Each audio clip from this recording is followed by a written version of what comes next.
ਬੀਤੀ ਰਾਤ ਪਏ ਮੁਸਲੇਧਾਰ ਮੀਂਹ ਦੇ ਚਲਦਿਆਂ ਪਿੰਡ ਸ਼ੇਰਪੁਰ ਬਾਤੀਆ ਵਿੱਚ ਮਜ਼ਦੂਰਾਂ ਦਾ ਇੱਕ ਪਰਿਵਾਰ ਤੇਜ਼ ਹੜ੍ਹ ਦੇ ਬਹਾਅ ਵਿੱਚ ਰੁੜ ਗਿਆ। ਹਾਲਾਂਕਿ ਕੁਝ ਪਰਿਵਾਰਕ ਮੈਂਬਰਾਂ ਨੇ ਆਪਣੀ ਜਾਨ ਬਚਾ ਲਈ, ਪਰੰਤੂ ਇੱਕ ਔਰਤ ਅਤੇ ਉਸ ਦੀ 4 ਸਾਲਾ ਬੱਚੀ ਪਾਣੀ ਦੇ ਤੇਜ਼ ਬਹਾਅ ਵਿੱਚ ਰੁੜ ਗਏ। ਘਟਨਾ ਦਾ ਪਤਾ ਲੱਗਦਿਆਂ ਹੀ ਇਲਾਕੇ ਦੇ ਲੋਕਾਂ ਵੱਲੋਂ ਰਾਹਤ ਅਤੇ ਬਚਾਅ ਕਾਰਜ ਸ਼ੁਰੂ ਕੀਤੇ ਅਤੇ ਭਾਰੀ ਜਦੋਜਹਿਦ ਦੇ ਬਾਅਦ ਸੀਮਾ ਦੀ ਲਾਸ਼ ਪਿੰਡ ਵਸੀ ਗੁਲਾਮ ਹੁਸੈਨ ਦੇ ਚੋਅ ਵਿੱਚੋਂ ਬਰਾਮਦ ਕੀਤੀ ਹੈ, ਜਦਕਿ ਇਸ ਦੀ ਬੱਚੀ ਗੀਤਾ ਦੀ ਭਾਲ ਅਜੇ ਤੱਕ ਜਾਰੀ ਹੈ। ਸੂਤਰਾਂ ਅਨੁਸਾਰ ਜਦੋਂ ਚੋਅ ਵਿੱਚ ਹੜ੍ਹ ਆਇਆ ਤਾਂ ਉਸ ਸਮੇਂ ਪਰਿਵਾਰ ਦੇ 7 ਮੈਂਬਰ ਘਰ ਵਿੱਚ ਸੁੱਤੇ ਪਏ ਸਨ। मेरा नवल सिंह है। ਇਹ ਕੀ ਪ੍ਰੋਬਲਮ ਪਈ ਕੱਲ ਇੱਥੇ ਜਿਹੜੀ ਇਹ ਸੀਗਾ ਰਾਤੀ ਚੋਅ ਆ ਗਿਆ ਸੀ ਬਹੁਤ ਜ਼ਿਆਦਾ।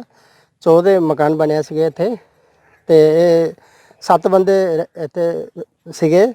ਉਦੋਂ 'ਚ 2 ਰੁੜ ਗਏ ਤੇ ਬਾਕੀ 5 ਬੰਦੇ ਬਾਹਰ ਨਿਕਲ ਗਏ ਤੇ ਇੱਕ ਦਾ ਜਿਹੜਾ ਉਹਦੇ ਬਾਈਟ ਸੀਗਾ ਉਹਦੇ ਲਾਸ਼ ਮਿਲ ਗਈ ਹੈ। ਬੱਚੀ 4 ਸਾਲ ਦੀ ਸੀ ਜੋ ਗੀਤਾ ਹੈ, ਉਹਦਾ ਲਾਸ਼ ਨਹੀਂ ਮਿਲੀ ਹਾਲੇ।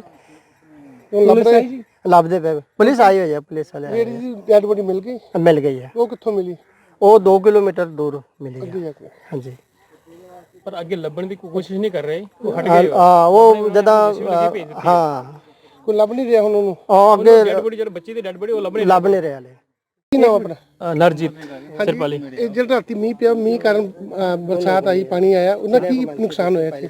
ਦੇਖੋ ਜੀ, ਤਾਂ ਪਹਿਲਾਂ ਸਭ ਤੋਂ ਇੱਥੇ 2 ਪਰਿਵਾਰ ਰਹਿੰਦੇ ਸੀ ਜਿਹੜੇ ਸੂਦ ਪੋਲਟਰੀ ਫਾਰਮ ਨੇ ਬਣਾਇਆ। ਚੋਅ ਦੇ ਕੰਢੇ ਉਹਨਾਂ ਨੇ ਘਰ ਬਣਾ ਕੇ ਦਿੱਤੇ ਹੋਏ ਸੀ ਉਹਨੂੰ ਰਹਿਣ ਵਾਸਤੇ, ਜਿਹਦੇ ਵਿੱਚ 2 ਪਰਿਵਾਰ ਦੇ ਵਿੱਚੋਂ ਇੱਕ ਪਰਿਵਾਰ ਤੇ ਮੈਂ ਕਿਹਾ ਕਿਤੇ ਗਏ ਹੋਏ ਸੀ, ਕਿਸੇ ਦੇ ਆਪਣੇ ਰਿਲੇਟਿਵ ਦੇ ਕਿਤੇ ਗਏ ਹੋਣਗੇ ਫੰਕਸ਼ਨ ਵਗੈਰਾ ਤੇ। ਜਿਹੜੇ ਇੱਕ ਪਰਿਵਾਰ ਰਹਿੰਦੇ ਸੀ ਉਹਨਾਂ ਦੇ ਵਿੱਚੋਂ 2 ਰੁੜ ਗਏ, ਮਾਂ ਤੇ ਬੇਟੀ। ਮਾਂ ਦੀ ਡੈਡ ਬੋਡੀ ਮਿਲ ਗਈ, ਬੇਟੀ ਦੀ ਡੈਡ ਬੋਡੀ ਹਜੇ ਤੱਕ ਨਹੀਂ ਮਿਲੀ। ਪਰ ਜਿਹੜੀ ਇਹਨਾਂ ਨੇ ਲੱਭਣ ਨੂੰ ਲਗਾਇਆ ਸੀ ਜੇਸੀਬੀ, ਉਹਨਾਂ ਨੇ ਜੇਸੀਬੀ ਵਾਪਸ ਭੇਜ ਦਿੱਤਾ ਤੇ ਬੱਚੇ ਦੀ ਡੈਡ ਬੋਡੀ ਲੱਭਣ ਨੂੰ ਹਜੇ ਤੱਕ ਉਹਨਾਂ ਨੇ ਕੋਈ ਕੋਸ਼ਿਸ਼ ਨਹੀਂ ਕਰ ਰਹੇ, ਤਾਂ ਅੱਗੇ ਕੋਈ ਉਪਰਾਲਾ ਨਹੀਂ ਕਰ ਰਹੇ। ਪੁਲਿਸ ਆ ਕੇ ਉੱਥੇ ਬੈਠੀ ਹੋਈ ਹੈ, ਸੂਦ ਫਾਰਮ ਤੇ ਬੈਠੀ ਹੋਈ ਹੈ। ਪ੍ਰਸ਼ਾਸਨ ਤੋਂ ਕੀ ਮੰਗ ਕਰਦੇ ਤੁਸੀਂ? ਪ੍ਰਸ਼ਾਸਨ ਤੋਂ ਆਪ ਇਹੀ ਕਰਦੇ ਕਿ ਸਭ ਤੋਂ ਪਹਿਲਾਂ ਤਾਂ ਜਿਹੜੀ ਬੱਚੇ ਨੂੰ ਲੱਭ ਲੈਣ, ਬੱਚੇ ਦਾ ਡੈਡ ਬੋਡੀ ਲੱਭਣ ਦੀ ਕੋਸ਼ਿਸ਼ ਕਰਨ ਜਲਦੀ ਤੋਂ ਜਲਦੀ। ਤਾਂ ਕਿੱਥੇ ਪਈ ਉਹ ਕਰਨ, ਤਾਂ ਕੋਈ ਉਪਰਾਲਾ ਨਹੀਂ ਕਰੇ। ਪ੍ਰਸ਼ਾਸਨ ਕਹਿੰਦੇ ਡੀਐਸਪੀ ਐਸਐਸਪੀ ਆ ਕੇ ਚਲੇ ਗਏ। ਬੱਚੀ ਦੀ ਡੈਡ ਬੋਡੀ ਲੱਭਣਾ, ਦੇਖੋ ਗਰਮੀ ਦਾ ਮੌਸਮ, ਡੈਡ ਬੋਡੀ ਖਰਾਬ ਹੋ ਸਕਦੀ ਹੈ।